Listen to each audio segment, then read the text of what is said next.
તો ઘણા બાળકો ચીઝ બટર નથી ખાતા હોતા, તો આ રીતે આપણે પાસ્તા બનાવીને આલીશું ચીઝ બટરવાળા, તો બાળકોને પણ ભાવશે ને આપણાને પણ ભાવશે, એટલા ટેસ્ટી બનીને રેડી થાય છે. હાય ફ્રેન્ડ્સ, આજે હું શેર કરીશ તમારી સાથે વ્હાઈટ સોસ પાસ્તા બનાવવાની રેસીપી.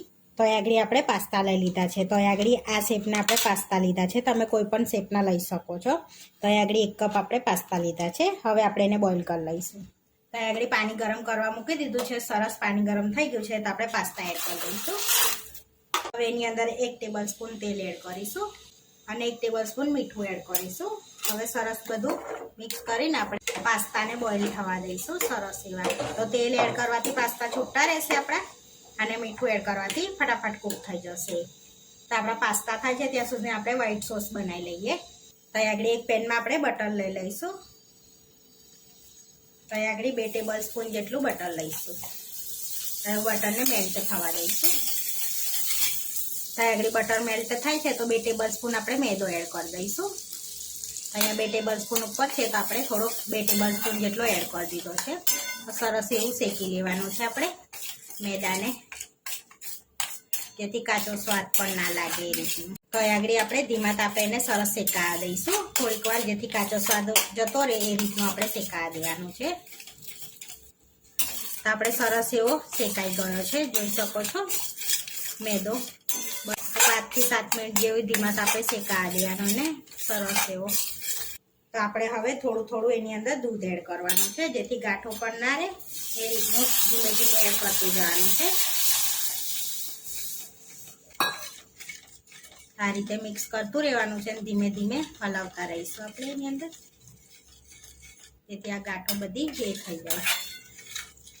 આપણે એને કૂક કરવાનું છે ને આ રીતે હલાવતા જવાનું છે, એટલે સરસ એવો ક્રીમી આપણે ટેક્સચર આવી જાય, અંદર ઠીક થઈ જાય. તો ઠીક જ કરવાનું છે આપણે એને. તો આપણે વ્હાઈટ સોસ બનીને રેડી થઈ ગયો છે. આપણે આ રીતનો ઠીક રાખવાનો છે, જોઈ શકો છો. તો આપણે સોસ રેડી થઈ ગયો છે, તો સાઈડમાં રાખીશું સોસને અને થોડોક ઠંડો થવા દઈશું. તો પાસ્તા આપણે ચેક કરી લઈશું કે બફાઈ ગયા છે. તો આગળ આપણે પાસ્તાને પણ ચેક કરી લઈશું. તો સરસ આપણા પાસ્તા કૂક થઈ ગયા છે, બોઇલ થઈ ગયા છે પાસ્તા. ગેસને બંધ કરીને હવે પાણી ગાળી લઈશું આપણે. તો અહીંયા કાનાવાળી ટોપલી લીધી છે, એમાં આપણે ગાળી લઈશું પાસ્તાને આ રીતે. તો હવે આપણે એની પર ઠંડુ પાણી એડ કરીશું. ઉપર ઠંડુ પાણી એડ કરી દઈશું, કુકિંગ પ્રોસેસ રૂકાઈ જાય એમ. તો હવે આપણે ઠંડા થવા દઈશું, ત્યાં સુધી આપણે બનાવી લઈશું બીજું. તો આપણે એક કઢાઈમાં 2 ટેબલ સ્પૂન તેલ લઈ લઈશું આ રીતે, જેથી બધા વેજીટેબલ આપણે સાતળી લઈશું. તો અહીંયા આપણું તેલ ગરમ થઈ ગયું છે, તો લસણ એડ કરીશું આ રીતનું વાટેલું 1 ટેબલ સ્પૂન જેટલું. હવે સાતળી લઈશું આપણે ધીમા તાપે. ધીમો ગેસ રાખીશું અને ડુંગળી એડ કરી દઈશું. લસણ સતળાઈ જાય એટલે આ વેજીટેબલ થોડુંક મોટું રાખવાનું છે આપણે, એને પણ થોડુંક સાતળી લઈશું. આને બહુ કૂક નથી કરી દેવાનું આપણે. તો હવે આપણે ગાજર ને કેપ્સિકમ પણ એડ કરી દઈશું. 2 ચમચી મકાઈના દાણા એડ કરીશું. તમારે ના એડ કરવા હોય તો સ્કીપ કરી લેજો, અને એડ કરશો વેજીટેબલ તો સારું લાગશે બધું એમ. તો હવે આપણે એને શેકી લેવાનું છે. તો બહુ ઓવરકુક નથી કરી દેવાનું, જેમ કે થોડુંક કાચું પાકું હોય ને તો સારું લાગશે પાસ્તામાં ખાવામાં. થોડું મીઠું એડ કરી દઈશું અને સાતળી લઈશું ને સરસ એવું. તો આપણે સરસ એવું વેજીટેબલ સતળાઈ ગયું છે, તો વ્હાઈટ સોસ એડ કરી દઈશું. તો આ રીતે બધો વ્હાઈટ સોસ એડ કરી દેવાનો છે અંદર અને મિક્સ કરી લઈશું સરસ એવું. હવે આપણે એની અંદર મરી પાવડર એડ કરીશું થોડોક, અને થોડોક એડ કરીશું મીઠું સ્વાદ પ્રમાણે, અને મિક્સ કરી લઈશું.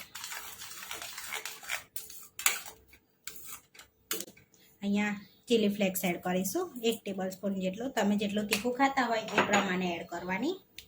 અને ઓરેગેનો થોડોક એડ કરીશું આપણે આ રીતનું, અને મિક્સ કરી લઈશું.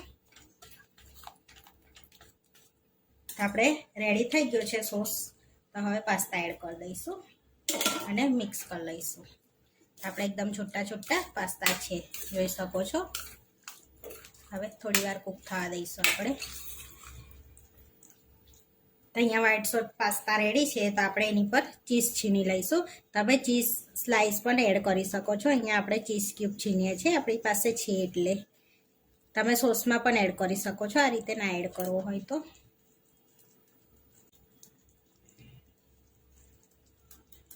મિક્સ કરી લઈશું. તો સરસ આપણા વ્હાઈટ સોસ પાસ્તા રેડી થઈ ગયા છે. તો જોઈ શકો છો એકદમ આમ ચીઝી. થોડાક દાણા એડ કરી દઈશું. ફરી આપણે સરસ એવા cheese butter white sauce pasta ready થઈ ગયા છે. તો હવે આપણે સર્વ કરી લઈશું. તો અહીં આગળ આપણે સર્વ કરી લઈશું પ્લેટમાં. અહીંયા પ્લેટમાં લઈ લઈશું વ્હાઈટ સોસ પાસ્તાને. તો આપણે સર્વ કરી લીધું. થોડાક દાણાથી ગાર્નિશ કરીશું. તો આપણા વ્હાઈટ સોસ પાસ્તા બનીને રેડી થઈ ગયા છે. આવા વિડીયો જોવા માટે મારી ચેનલને સબસ્ક્રાઈબ કરો, લાઈક કરો અને શેર કરો. અને તમે જરૂરથી ટ્રાય કરો. ફરી મળીશું નવા વિડીયોમાં. કોમેન્ટ કરીને જરૂરથી જણાવજો કે તમને આ મારી રેસીપી કેવી લાગી.